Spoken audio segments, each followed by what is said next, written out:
കേരളം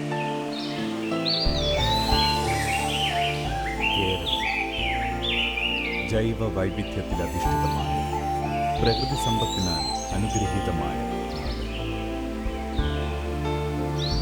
ജീവവായുവിൻ്റെയും ജലത്തിൻ്റെയും പവിത്രമായ സ്രോതസ്സെന്നതിലുപരി ഈ ഹരിത തീരത്തിൻ്റെ മനോഹാരിതയും സാംസ്കാരിക പൈതൃകവും കടപ്പെട്ടിരിക്കുന്നത് സഹ്യപർവ്വത നിരകളോടാണ്.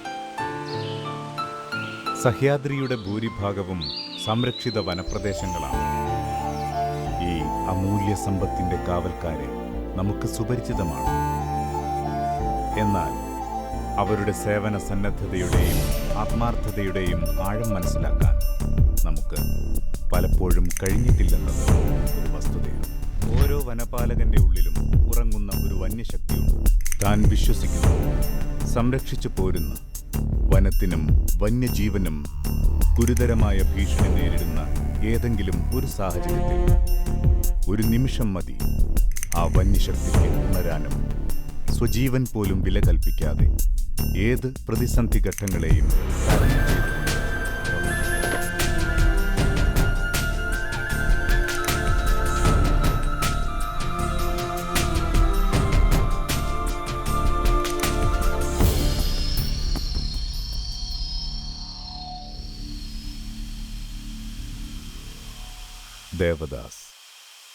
ദേവദാസ് എല്ലാവർക്കും ദാസനായിരുന്നു. ഫോറസ്റ്റർ രാജീവിന് അവൻ ദേവനായിരുന്നു. ഓരോ വനയാത്രയിലും അവനായിരുന്നു രാജീവിൻ്റെ കൂട്ട്. തിരിച്ചും 1968 കോഴിക്കോട് പുന്നശ്ശേരിയിലാണ് ദേവദാസ് ജനിച്ചത്.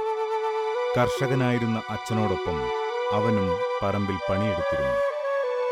1997 വനം വകുപ്പിൽ നൈറ്റ് വാച്ചറായി ദേവദാസ് ഗവൺമെന്റ് ജോലിയിൽ പ്രവേശിച്ചു. കാടും പുഴകളും വന്യമൃഗങ്ങളും പ്രകൃതിയുടെ കാതലായ ഭാഗമാണെന്ന് അവൻ മനസ്സിലാക്കി. 2004 സ്ഥാനക്കയറ്റം ലഭിച്ച ദേവദാസ് പെരുവണ്ണാമൂഴി റേഞ്ചിൽ ഫോറസ്റ്റ് ഗാർഡായി നിയമിതനായി. പിന്നീട് 2006 താമരശ്ശേരി റേഞ്ചിലേക്ക് മാറ്റം ലഭിച്ചു.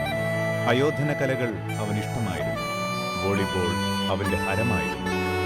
വനം വകുപ്പിനെ പ്രതിനിധീകരിച്ചും എത്രയെത്ര കളികൾ അവൻ കളിച്ചു. ഇടതൂർന്ന കാട്ടുവഴികൾ അവന് മനഃപാഠമായിരുന്നു. വനസമ്പത്തിന്റെ കാവലാൾ എന്ന ചിന്ത എന്നും അവനിൽ അഭിമാനം നിറച്ചിരുന്നു. അന്നൊരു വ്യാഴാഴ്ചയായിരുന്നു. രാജീവിന്റെ മൊബൈൽ ഫോണിൽ ആ രഹസ്യ വിവരം ലഭിച്ചു. പുതുപ്പാടി സെക്ഷനിലെ കോളമല ഭാഗത്ത് കൂട്ടറ കൊച്ചമ്മദ് എന്ന കുപ്രസിദ്ധ വേട്ടക്കാരൻ കാട്ടിൽ കയറി. ദേവദാസും ഫോറസ്റ്റർ രാജീവ് കുമാറും സമയം പാഴാക്കാതെ കോളമല ഭാഗത്തേക്ക് തിരിച്ചു.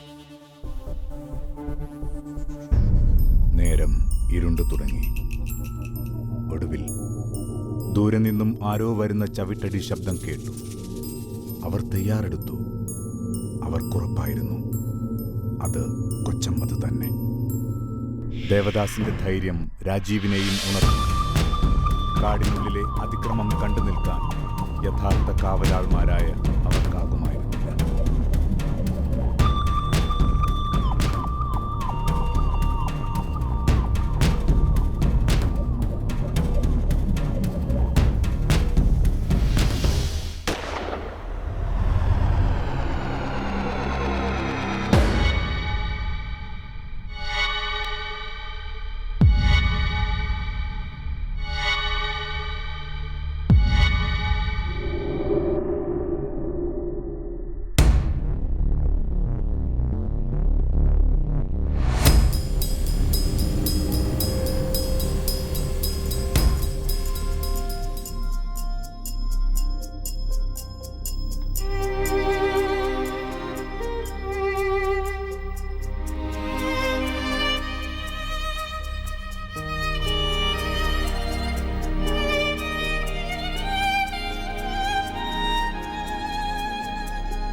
ഒടുവിൽ വൈദ്യശാസ്ത്രത്തിൻ്റെ പരിശ്രമങ്ങളോട് വിട പറഞ്ഞുകൊണ്ട് ആ വനപാലകൻ തൻ്റെ അവസാന ശ്വാസമെടുത്തു.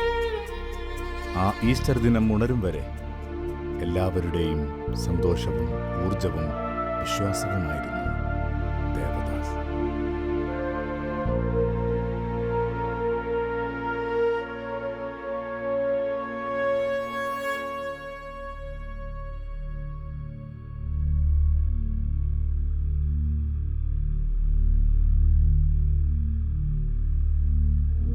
ദേവദാസിനെ പോലുള്ളവർ ആരും തന്നെ ചരിത്രത്താളുകളിൽ ഇടം പിടിക്കാതെ, അംഗീകരിക്കപ്പെടാതെ, ഓർമ്മിക്കപ്പെടാതെ മാഞ്ഞു പോകരുത്. ഓർക്കുക, എന്നത്തേക്കും സംരക്ഷിക്കപ്പെടേണ്ട വനത്തിനും വന്യജീവിതങ്ങൾക്കുമായി അവർ സമർപ്പിച്ചത് ഒന്നിനും പകരം വയ്ക്കാനില്ലാത്ത അവരുടെ ജീവനായിരുന്നു.